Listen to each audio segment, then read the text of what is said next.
Aujourd'hui, c'est le professionnalisme et le charme de la Guadeloupe qui s'invitent avec Christine Kelly. Première Antillaise à présenter le journal télévisé. Première femme et plus jeune membre de l'histoire du CSA. À l'heure où elle cartonne sur CNews, la journaliste fait figure de pionnière.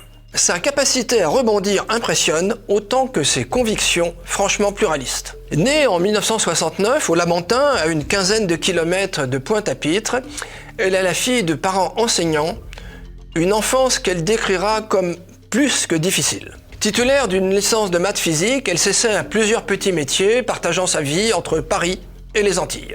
Elle arrive au journalisme en étant embauchée comme présentatrice bilingue sur Archipel 4. Après 2 années sur l'antenne de RFO, elle rallie définitivement la métropole en 1996 pour suivre une formation à l'Institut de journalisme de Bordeaux.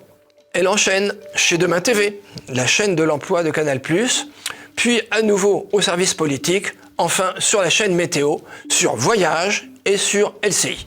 Début 2000, c'est le grand tournant. Elle présente les journaux du matin sur LCI. Tout en assurant d'autres émissions, elle tiendra ce rôle pendant 9 ans.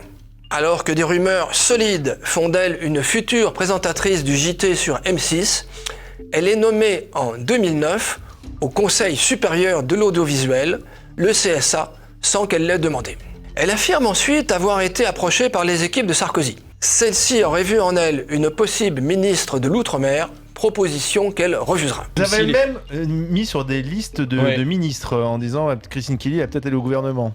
Alors, plusieurs fois on m'a proposé d'être ministre, j'ai dit non. On vous a proposé? Ah oui, bien sûr. Qui vous l'avait proposé? Le président de la République à l'époque, Nicolas Sarkozy, voilà. De son mandat au CSA, on retient notamment le sous-titrage des programmes du service public à l'intention des sourds et malentendants, et une défense du sport féminin. Les anciens membres du CSA ne peuvent pas travailler dans les médias 3 ans après avoir cédé leur siège. Après ce silence, un silence imposé, elle décroche des chroniques sur les plateaux de RTL et de C8, où elle intègre l'équipe de Cyril Hanouna le temps d'une saison. Quelques mois après, Vincent Bolloré lui propose la présentation de Face à l'info, qui offre une tribune à Éric Zemmour, tout juste débarqué de RTL. Face à l'info réalise des audiences records, avec près d'1 million de téléspectateurs en 2021, ce qui permet à CNews d'arriver en tête des chaînes d'information sur cette tranche horaire et contribue à son succès croissant face à BFM TV. Terminons par 2 citations.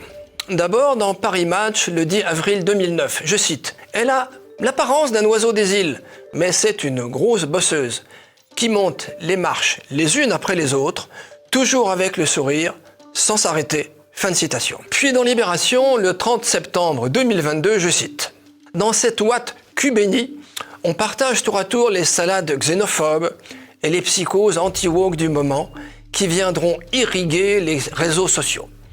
Christine Kelly, c'est l'extrême droitisation douce, la fake news capitonnée. » Fin de citation. 2 jugements très opposés, mais qui au fond constituent bien une sorte d'hommage.